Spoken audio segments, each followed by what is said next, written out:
The heavy wooden door of my house had always felt like a solid barrier between my new life and the people who raised me. That security evaporated on a damp Thursday afternoon when I pulled into my driveway and saw a familiar silver sedan idling by the curb. My parents did not roll down the windows or step out to greet me. They simply sat there waiting until they were certain I noticed the neatly wrapped parcel resting on my welcome mat. Once our eyes met, my father shifted into drive and accelerated down the street, leaving behind a crisp white envelope tucked under the satin ribbon. I approached the doorstep with a knot tightening in my stomach, recognizing my mother's elegant cursive tracking across the paper, instructing me not to cause a public scene. Instead of leaving the package outside, the ingrained habit of childhood obedience compelled me to carry it into the front entryway where I sliced through the ribbon with a kitchen knife. The first item resting inside was a glossy color photograph of my 8-year-old son sleeping peacefully in his own bed, taken from an angle that made my breath catch. Beneath the picture lay a gleaming brass key that looked exactly like the one to our back door, alongside a thick legal packet bearing the stamp of a prominent custody lawyer. My legs began to shake violently as the reality of the threat registered, prompting me to punch 3 digits into my phone to summon emergency services before I could even read the first page of the petition. The arrival of 2 uniformed police officers coincided with my husband, Leo, walking through the front door after his evening shift. He froze at the sight of the flashlights and the open container on the table, his face draining of all color as a low murmur escaped his lips. He begged me not to tell him that they had actually gone through with it, a phrase that instantly sent a wave of adrenaline through my chest because it meant he possessed information he had hidden from me. The officers immediately separated us to understand his reaction, while I stood in our foyer realizing that the people who gave me life had somehow breached the one sanctuary I thought was entirely mine. Leo took a deep breath and explained that my father, Arthur, had approached him outside his office 3 weeks prior with a set of documents he claimed were standard medical guardianship papers. Arthur had spun a tale about preparing for an emergency in case Leo and I were ever incapacitated, but Leo had flatly refused to sign anything without consulting me first. My mother, Evelyn, had apparently convinced my father that I was slipping into a dangerous emotional state, using my past anxieties as leverage to justify their interference in our household. Leo had kept the unsettling encounter to himself to protect me from the familiar dread my parents always induced, never imagining that his silence would give them the time they needed to advance their plot. The senior officer on the scene, a seasoned man named Officer Vance, snapped on a pair of latex gloves and began cataloging the contents of the box with methodical precision. Beneath the legal documents, he unearthed a compact digital recording device, a black flash drive, several more surveillance photographs, and a small stuffed bear that sent a shiver down my spine. The toy belonged to my son, Toby, and it had mysteriously vanished from our home after my parents' last hostile visit nearly 4 months ago. A faint wave of lavender perfume drifted from the fabric, the exact scent that used to linger outside my bedroom door when I was a teenager, hiding my true self from their judgment. The collection of photographs grew more disturbing as Officer Vance lined them up across our dining table. One image captured Toby eating his breakfast at our kitchen island, while another showed him playing on the schoolyard swings, captured through the chain-link perimeter fence. The digital timestamps printed in the corners revealed that someone had been tracking our family's movements for over 60 consecutive days.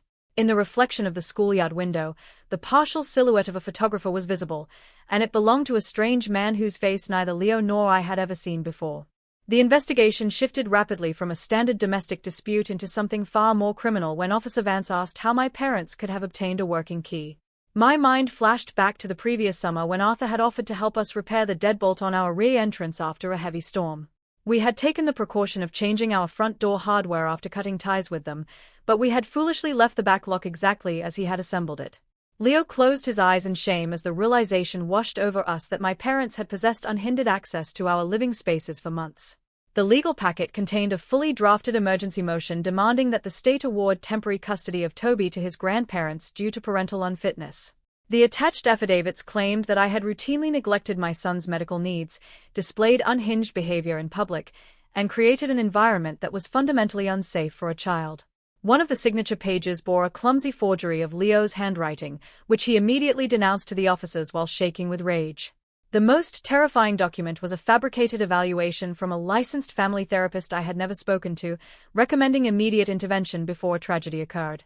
Officer Vance inspected the digital audio recorder found in the box, prompting Leo to recall finding an identical device wedged beneath the passenger seat of our SUV a month earlier. At the time, Leo had assumed a colleague dropped it and threw it into a trash bin, but this new unit featured a strip of industrial adhesive and a handwritten label marking it as Kitchen Unit 2. The implication hung heavily in the air, suggesting that our private conversations had been intercepted and catalogued for future use against us in court. The officers requested permission to perform an immediate physical sweep of our home to locate any active transmitting equipment. The search revealed a sophisticated invasion of our privacy that made our skin crawl. The technicians discovered a pinhole camera lens embedded inside the plastic casing of the kitchen smoke detector, positioned perfectly to monitor our daily conversations. Another audio bug was found tucked neatly inside the air conditioning vent directly across from Toby's bedroom door, operating on local memory storage that required physical retrieval. I flashed back to a school function 2 weeks prior where Evelyn had hugged me tightly in public, realized now that her affection was merely a distraction while Arthur likely used his key to harvest the data. The forensic technician completed his work, and Officer Vance gently suggested that we find an alternative place to spend the night while the locks were being compromised. He explained that the elaborate nature of the setup indicated my parents might be monitoring our immediate reactions to the package they left behind. Leo called his older sister, Clara, who agreed to pick up Toby from a friend's birthday party without raising any alarms over the phone line. As we packed 2 small suitcases, Vance noted that Evelyn had called Leo's workplace that morning to verify his schedule, ensuring I would open the box entirely alone. We spent the night staring at the ceiling of Clara's guest room, jumping at every unfamiliar creak that echoed through the unfamiliar hallway. Toby slept soundly on the adjacent mattress, completely unaware that his grandparents had weaponized his innocence to destroy his parents' lives. When the house finally grew quiet, Leo broke down and apologized for trying to handle Arthur's initial threats without involving me from the start. I held his hand and told him that my parents spent decades manipulating people into managing my emotions, but that dynamic was officially over. The following morning brought a summons to the local precinct where Officer Vance introduced us to Detective Lana Vance, a specialist in stalking and digital forensics. She revealed that the flash drive from the box contained an extensive archive of data spanning back to the very week Toby was born. The earliest file was a secret recording taken in my hospital room hours after delivery, capturing Evelyn pressuring me to sign a medical proxy while I was delirious from exhaustion.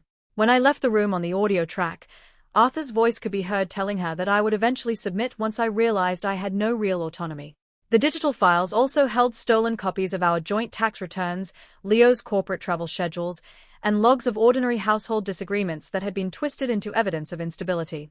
A rescheduled dental visit was classified as systemic medical neglect, while a routine glass of wine at a holiday dinner party was flagged as a chronic substance abuse issue.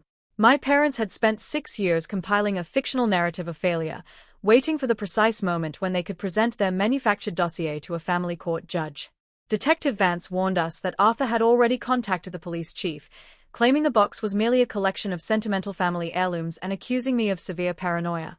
Our attorney, Diane Vance, moved quickly to file a restraining order, discovering that the fraudulent therapist's license number belonged to a practitioner who had no knowledge of our family. Someone had meticulously constructed a legal trap using stolen identities and outdated notary stamps, hoping the sheer volume of paperwork would blind the court to the deception. The legal battle escalated the following afternoon when we discovered my parents had attempted to force an emergency ex-parte hearing to seize Toby before we could respond. They arrived at the courthouse dressed flawlessly in tailored clothing, radiating the quiet confidence of wealthy citizens who believed their status shielded them from consequence. Evelyn actually took a step toward Toby in the corridor, but a court deputy intervened, causing her maternal facade to drop for a fraction of a second, revealing the cold malice beneath. Inside the courtroom, my parents' legal counsel painted them as desperate protectors trying to salvage a child from an unstable home environment. Diane countered by presenting the unedited versions of the surveillance photographs, proving that the images used to show Toby wandering alone actually featured Leo standing just outside the frame. The judge's tone turned icy as he demanded to know why the evidence had been intentionally altered to mislead the court. Evelyn lost her composure, standing up to shout that a mother must do whatever is necessary when her child refuses to follow the family's plan. That outburst effectively ended their custody campaign, as the judge listened to the voicemail Evelyn had sent me the previous night warning me not to look unstable in front of the court. The emergency petition was summarily denied, a permanent protective order was issued, and the falsified documents were forwarded directly to the district attorney's fraud unit. Outside the doors, Arthur cornered us, his face dark with fury as he warned me that the community would never believe my version of the truth over his established reputation. The final blow to their operation came from Evelyn's own arrogance less than an hour after they left the courthouse steps. In her haste to rally our extended family against me via a massive group message, she accidentally attached a file containing a live screenshot from the hidden kitchen camera. My cousin immediately forwarded the message to me, providing the definitive link connecting my parents directly to the illegal surveillance devices inside our home. The digital metadata traced the file to Arthur's corporate laptop, dismantling their final defense and leading to a sweeping search warrant of their estate. The subsequent police raid uncovered a lifetime of surveillance, including detailed dossiers on our neighbors, Toby's elementary teachers, and co-workers who might testify on our behalf. Both of my parents were formally arrested the following week, facing a litany of felony charges including stalking, conspiracy, and identity theft. As I watched the news of their arraignment break, I realized the heavy locks on my doors were finally working, not because they kept my parents out, but because the truth had finally locked them away. The legal system dismantled the control my parents spent decades building, leaving Leo, Toby, and me to finally breathe without the weight of their constant surveillance. I learned that true safety doesn't come from hiding the wounds of your past, but from bringing them into the light where they can no longer be used against you. Have you ever had to cut a toxic relationship out of your life to protect the people you love?